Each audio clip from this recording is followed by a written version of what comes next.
I wanted to take a few minutes here and welcome everybody back that followed me because of the wood stain.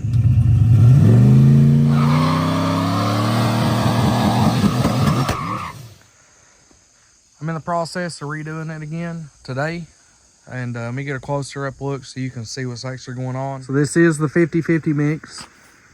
This has been sprayed twice now since I put it up, and I'm going to show you what it does. It dries out over time, but it leaves a very nice texture. This side, the sun comes up and it beats on this side of the garage for most of the day. Like throughout the day, you don't want to be on this side of the garage standing. It's pretty hot, which would explain why it fades out this side so easily. The front and the back, not so much. I'll show you that right quick. Thank you. So don't mind my LS junk there, but the bottom, you can see the different color there. That's where the water is hitting and splashing the dirt up. But this side doesn't fade out nearly as bad as the side that's in the direct sun. So if you're doing this, take that into consideration. If it's a shady side of the house or garage or barn or whatever you're doing, it ain't going to fade that bad. But if it's in the direct sun, you might want to do this a few times a year. You know, 2 or 3 times ain't going to hurt. The more, the merrier. But let me climb up here on the ladder, work my way down that side to give you a few shots of the pressure and what I'm doing there.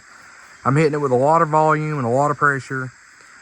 The objective isn't to make it even, because you can put it on there where it's running, and I promise you it doesn't matter, it'll soak in. You could roll it on, but I'm lazy and I have an air gun, which is the reason we done this to begin with. A lot of people are freaking out about the respirator. Well, the air's flowing and it's blowing it away from me. There is some, I mean, I'm getting some of it, but it's not that big of a deal. It doesn't irritate your lungs or nothing like that. I'm sure if you were inside of a house or a garage trying to do this, you would absolutely need a respirator, but not out here in the open.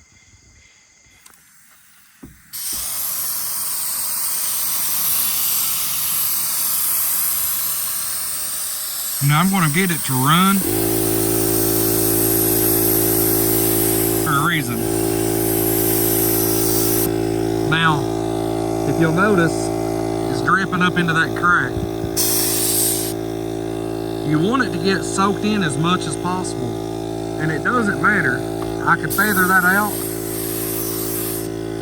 It doesn't matter. It's going to look like that very shortly. So I'll just keep working away at this.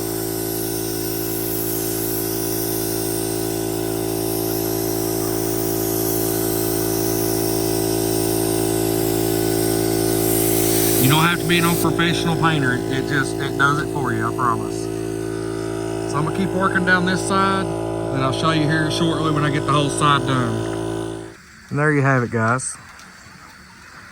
Completed the front, the side, and the back. Built me a little fire out back, burning my trash, my oil rags, stuff I've been wiping down. So that little bit of grass down there, it doesn't actually kill it. I wish it did, but it won't kill it. And you can see where it's already soaking in. Like I said, it does not matter how much you spray, it'll soak in level. If you remember,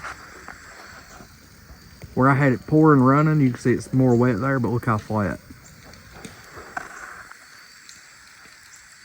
So, low pressure, high volume, cheapest thing they've got at Harbor Freight.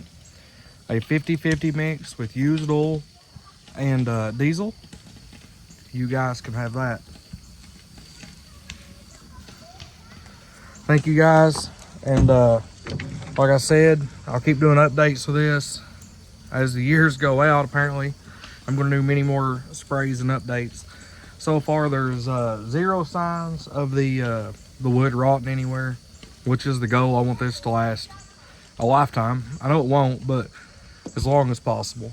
So, and it looks pretty good. With that being said, I'm out. See you guys on the next one. The next one will be a truck update, so stay tuned for that.